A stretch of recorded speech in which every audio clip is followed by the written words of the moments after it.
evening. Thanks for joining us. This is the news at 7 on NTA International. I'm Ruth Aguele and my sign language interpreter is Shagun Ajayi. Let's bring you the headlines.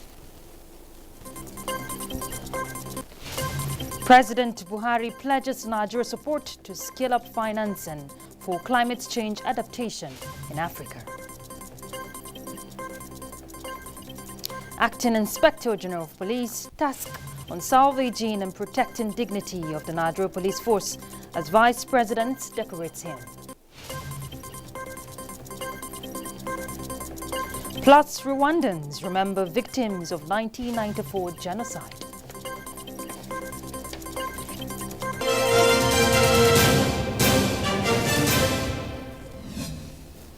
Vice President Professor Yemi Oshibajo this Wednesday decorated the Acting Inspector General of Police Usman Alkali Baba at a brief ceremony held at the Presidential Villa in Abuja. The Vice President urges the Acting Inspector General of Police to put up his best to salvage and protect the dignity of the Nigerian police force by being a bridge builder between the police and the people. State House correspondent Jide Onifade reports.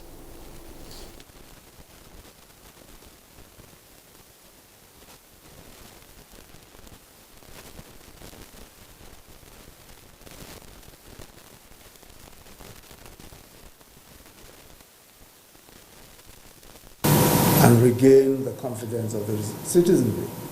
This is an ongoing challenge, it's an ongoing task that the police force and all of the senior members of the police force must take on as a responsibility, that of the continual process of building trust with the Nigerian public.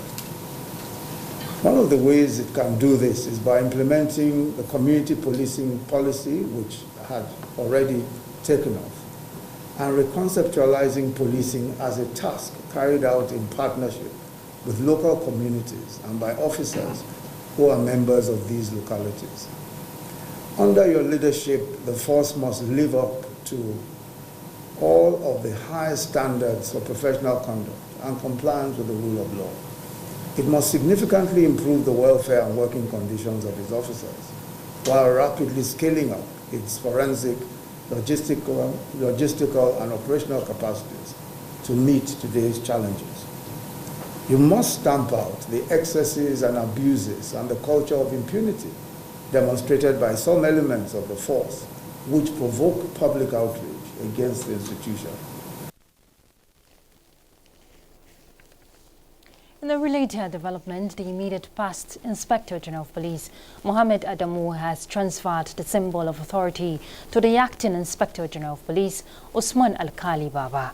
Francis Form reports that the Acting IGP acknowledged the enormous task before him and gave assurance on the restoration of the primacy of the force in the internal security architecture of the country. We'll bring you the details in our subsequent bulletin. All right, let's look at other issues. President Muhammadu Buhari has pledged Nigeria support for the African Adaptation Acceleration Program developed to scale up financing for climate change adaptation in Africa. The president was speaking at the virtual leaders dialogue on the Africa COVID climate emergency convened by the African Development Bank and the Global Center for Adaptation. Let's hear more from Olengi Fives. Although Africa contributes only 3% to global carbon emission, it is the most hit by the effects of climate change, which costs the continent $15 billion every year and could rise to $40 billion by 2040. President Muhammadu Buhari, represented by the Minister of Foreign Affairs, Jeffrey Uyama, wants the African Adaptation Acceleration Program to further boost Nigeria's adaptation priority, to strengthen its coastal resilience and delta management by supporting national-level infrastructure, sector-specific strategies, policies, and programs. So Nigeria welcomes wholeheartedly the launch of the Africa Adaptation Acceleration Program as an initiative to address regional adaptation gaps and support the transition of countries to low-carbon development pathways. Being one of the most vulnerable nations, Nigeria will not hesitate to leverage on this program to forestall the exacerbating impact of climate change. Africa is one of the most vulnerable continents to climate change and climate vulnerability, a situation that unfortunately has been aggravated by the COVID-19 pandemic. We cannot wait until this silent crisis reaches pandemic levels before we act. We have to act now and do so with gusto. For failure to act now will be catastrophic. On its part, the African Development Bank, convener of the Virtual Leaders Dialogue on Africa COVID Climate Emergency, is already making progress on climate adaptation financing, but insists that developed countries must fulfill promises made to developing nations to help them consolidate on their adaptation programs. It is time for developed countries to meet their promise of providing $100 billion annually for climate finance. And a greater share of this should go to climate adaptation. I ask that by COP26, we have concrete proposals on the table to make access to climate finance easier and faster, including for African nations. Support for climate adaptation in Africa is crucial. Investment and trade in key environmental goods and services can make climate adaptation much more affordable for Africa. The Leaders Dialogue received commitments from several African heads of government, the International Monetary Fund, the African Union, World Trade Organization, United States of America, among others. Onengiye Fine Face, NTA News. Nigeria has demonstrated more readiness to further deepen multilateral cooperation with the D8 member nations to achieve our development aspirations. Well, this was at the 19th meeting of the D8 Organization for Economic Cooperation held online. Minister of Foreign Affairs Jeffrey Onyama, who reiterated Nigeria's commitment in the organization, urged member nations to fully utilize the technology transfer and exchange network platform to promote sustainable development.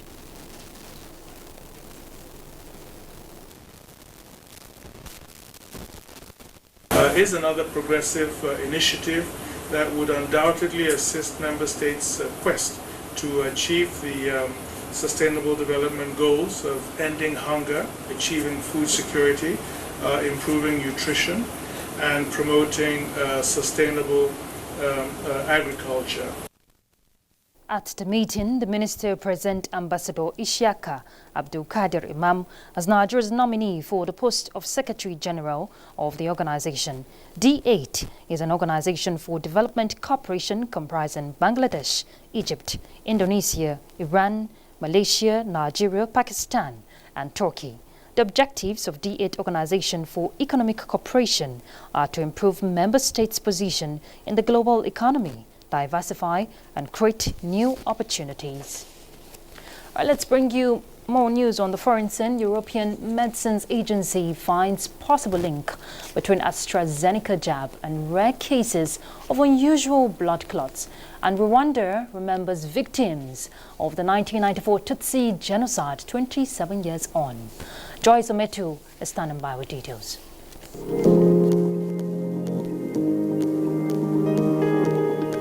The embattled AstraZeneca vaccine has come under further pressure Wednesday as the European Union's medicines regulator found a possible link between the shot and rare cases of blood clots. The European Medicines Agency's widely anticipated verdict followed a review of reports of an extremely rare clot in the brain. In the meantime, UK government's vaccination advisory body has announced that it would offer young people below 30 years of age an alternative jab due to the risks. There is also a reported surge in India with 115,736 new coronavirus infections registered in 24 hours. The Delhi government has imposed the night curfew to check the surge. Global positive cases have reached 133.2 million, with 2.8 million fatalities. Meanwhile, an update released by the National Primary Healthcare Development Agency shows that a total of 964,387 eligible Nigerians have so far been vaccinated against COVID-19, representing 48% of the proportion vaccinated. Away from health, the president of Ivory Coast has said that the former leader, Laurent Gbagbo, and his right-hand man, Charles Blé Good, are free to return to the country after they were acquitted of crimes against humanity. Alassane Ouattara was speaking a week after the International Criminal Court upheld Mr. Gbagbo's acquittal in a case that focused on post-election violence a decade ago. It has been 27 years since the 1994 Tutsi genocide started in Rwanda, a sad day commemorated each year by the Rwandan presidency to remember the victims of the orchestrated mass killings. Rwandan President Paul Kagame, alongside his wife Jeanette, lit the flame of hope at the Kigali Genocide Memorial, where the remains of 250,000 victims were buried. It is estimated that close to 1 million people died in the 1994 genocide, which to this day remains a painful scar for the Rwandan people. And that ends this segment. I am Joyce Ometu. Well, exactly 27 years today in history, thousands of lives in Rwanda were consumed by ethnic-motivated cleansing sparked by radio broadcast. Abdullahi Ajia examines the lessons of this day, which many condemn in its entirety. On 23 December 2003, the United Nations General Assembly agreed to celebrate this day on 7 April every year. The day, globally recognized as the International Day of Reflection on the Genocide in Rwanda, remains one of the greatest nightmares to human life in Africa and indeed the world, where in just 100 days, 800,000 women, men and children were massacred in senseless ethnic and political cleansing between the Hutus and Tutsis, which was sparked by a radio broadcast. Listen to me, good people of Rwanda. Terrible news. Yes, sir. Horrible news. Our great president is murdered by the Tutsi cockroaches. It is time to clear the brush, good Hutus of Rwanda. We must cut the tall trees. Cut the tall trees now. On this day, many people around the world hold memorial as a mark of respect for the innocent lives lost during the inglorious period. The day is also a time for diplomats and key community figures to talk with communities about the atrocities of genocide. The only way to truly honor the memory of those who were killed in Rwanda is to ensure that such events never occur again. Preventing genocide and other monstrous crimes is a shared responsibility and the core duty of the United Nations. The world must always be alert to the warning signs of genocide and act quickly and early against the threat. Our people should develop attitudes that will help us be more proactive. When people start complaining, that is the point where intervention must happen. There are so many violent conflicts around us, but we mustn't kill and destroy each time we disagree. Experts say the historic lessons and the Rwandan genocide for countries and regions of the world is to nip in the bud early warning signs of ethnic discrimination and comments that incite one group against another. In Abuja, Abdullahi Ajia, NTA News. Thank you, Abdullahi, for that. The World Health Organization wants world leaders to address the root cause of health inequalities to ensure that everyone has access to good health care services anywhere and whenever they need them. Well, the theme for this year's celebration of World Health Day is time to build a fairer, healthier world, leaving no one behind. Basita Ipang takes a look at the 2021 World Health Day in the face of the COVID-19 pandemic. Health is a fundamental human right. Every person deserves to live a healthy life, regardless of their age, gender, ethnicity, disability, economic situation, or employment. Health experts regret that progress in tackling health disparity has been slow worldwide, especially in countries where people are experiencing emergencies and conflict, with large number of displaced people. The World Health Organization has for many years concerned itself with the health and well-being of populations spread across member states. April 7 is therefore set aside as World Health Day to draw the attention of world leaders to make health care services available to everybody, no matter the location. Attention to our shared humanity and the essence of global solidarity. This year's celebration also focuses on the COVID-19 pandemic, which reports says has had grave consequences for people already experiencing inequities, with estimated 124 million more people pushed into extreme poverty in the last year. A key challenge in overcoming inequities, experts say, is limited data showing who is being missed and why. And to address this, national health information systems need to capture age, sex, and equity stratified data that can be used to inform decision and policy making. Basi Taipang, NTA News. All right, let's go on a short break. We'll be back. Stay tuned.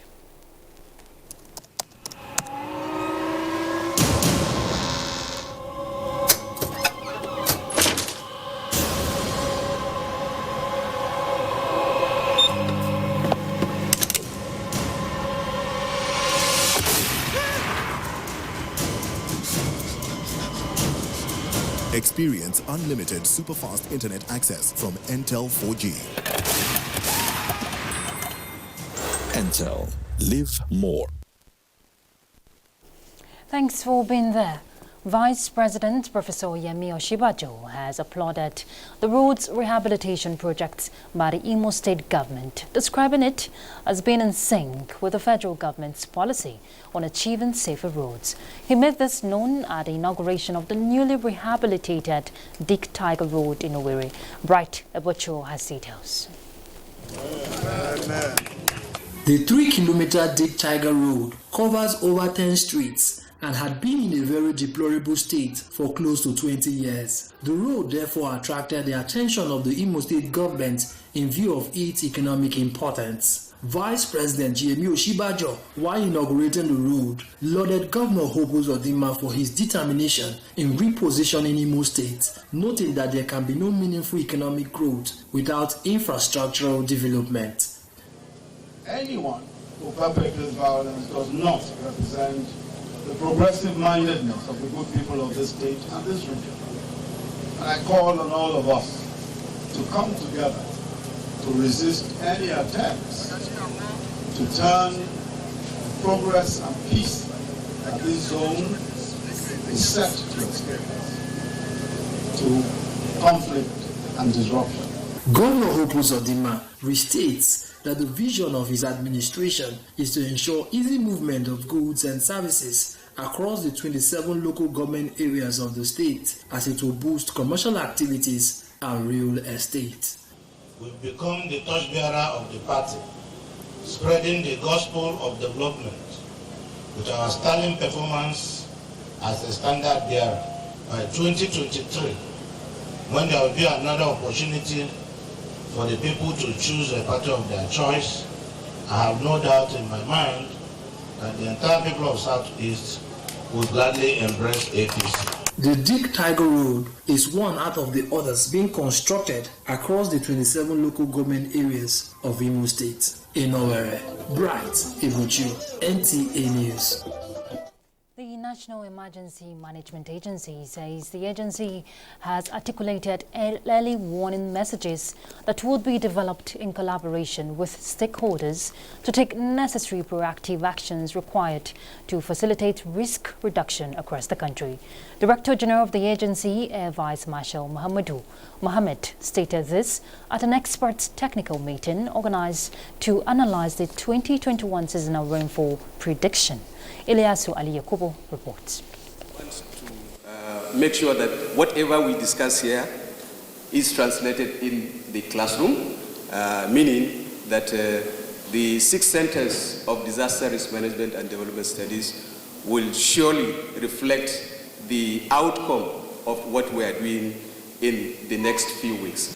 Every year, farming activities and flood management usually depend on seasonal rainfall predictions by the Nigerian Meteorological Services Agency, NIMET. According to the predictions, 2021 is expected to experience normal to above normal rainfall. This technical meeting attracted experts from across the country who converge to deliberate extensively and come up with an effective mechanism that will allow stakeholders at federal, state and local government levels to prepare adequately to mitigate and respond to anticipated climate risks and secondary hazards whenever the need arises. Director General, National Emergency Management Agency, Air Vice Marshal Muhammadu Mohammed said the agency will continue to encourage and promote effective cooperation, collaboration and partnership for efficient management of disaster in Nigeria. This gathering has become more relevant considering our past experiences of unprecedented flood and other disasters that had affected several states of Nigeria and wreaked havoc on communities and drastically affected our collective disaster resilience. The meeting is also expected to deliberate on the new approach of disaster management, which focuses on being proactive rather than reactive. In Abuja, Ilyasu Aliyaku, NTA News. Media practitioners and owners have been enjoined to eschew sensationalism in their publications and tour the path of absolute professionalism. Executive Secretary, Nigerian Press Council, Francis Wonso, handed down the advice against the background of recent media reports that seek to heighten the state of affairs in the country. Anthony Forson has more to tell us. Recent media reports have continued to generate discourse, giving credence to doubt the credibility of such media platforms. It is in the light of this that the Executive Secretary of the Nigerian Press Council, Francis Nwosu, says there should be a high level of responsibility and patriotism. It's unfortunate. We have received several reports of ethnic profiling. Ethnic profiling of herdsmen, killings of the IPOB against any section of the country. It is not in the interest of Nigeria. Whether in the print media or the electronic media, private or government media, the ethics of that profession must uphold the unity and indivisibility of Nigeria and the oneness of the Nigerian people. He wondered why sensationalism must be brought to bear in a noble profession which ought to be guided by ethics and not sensationalism, given the state of affairs in the country, enumerating truth, accuracy, independence, fairness, and impartiality, as well as confidentiality, as the hallmark of the journalism profession. In Abuja, Anthony Forson, NTA News. President Muhammadu Buhari has felicitated with the newly appointed Emir of Kagara, Alhaji Ahmed Garba Guna. The president urges the new emir to use the wealth of experience garnered in the public sector to serve the people and bring development to his domain. President Buhari equally tasked the monarch to use his position as a grassroots personality to engender protection of lives and property, stressing that the traditional institution has a great role to play in security. In a statement by his media advisor, Femi Adesina, the president praised that the new emir's reign will bring peace, security, development, and progress to Kagara. And let's look at sports. Vice President Professor Yemi Osinbajo says the National Sports Festival is not only an avenue for athletes to display their sporting prowess, but a veritable tool for opportunity for promoting the unity of Nigeria.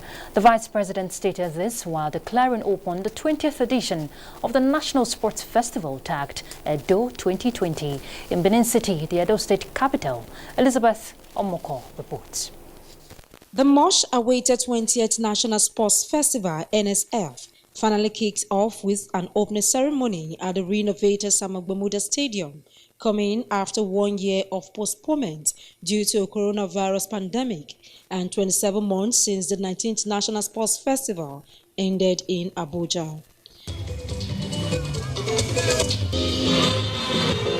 Vice President Yemi Osinbajo, represented by the Minister of Sports, expressed President Muhammadu Buhari's determination in engaging youth productively. He wants both the public and private sectors to invest in sports. The reach of this festival, it engages our youth, and the National Sports Festival deserves a foremost place in the priority of any government. an investment in both our sports men and women and in sporting infrastructure is most desired. Governor Basaki emphasized on the need for peace, tolerance, and brotherhood. Our dear athletes, all of you have come from different parts of the country, and this game belongs to you. Please compete fairly in the games and show us all the products of the many hours you spend practicing to be the best in what you do. Already, 6,500 athletes are justing for 635 gold medals, 635 silver medals, and 885 bronze medals in 32 sports during the 12-day-long events. In Benin, Elizabeth Omako, NTA News. And more sports news with Kene Ima Abodike.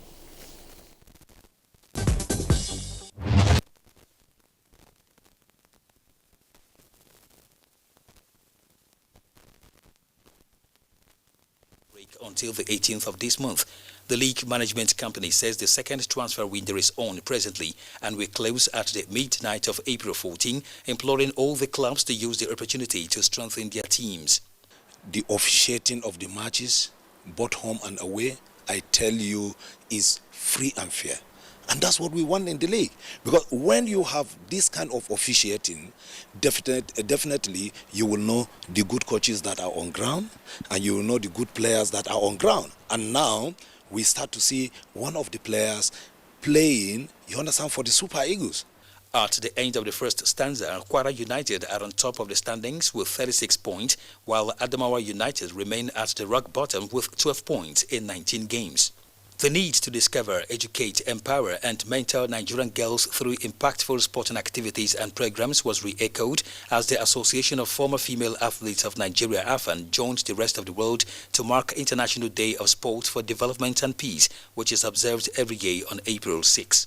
We know that sport is a unifying factor, and any country that takes sport seriously will enjoy peace considerably. Because the essence of sport is to unite citizens together. Once the youth are occupied, definitely you minimize insecurity. This year's celebration centered on reaffirming the place of sport in the recovery from the COVID-19 pandemic, amongst others. With sports update, Kenen Ima Abodike, NTA News. All right, let's find out how Thursday's weather will fare.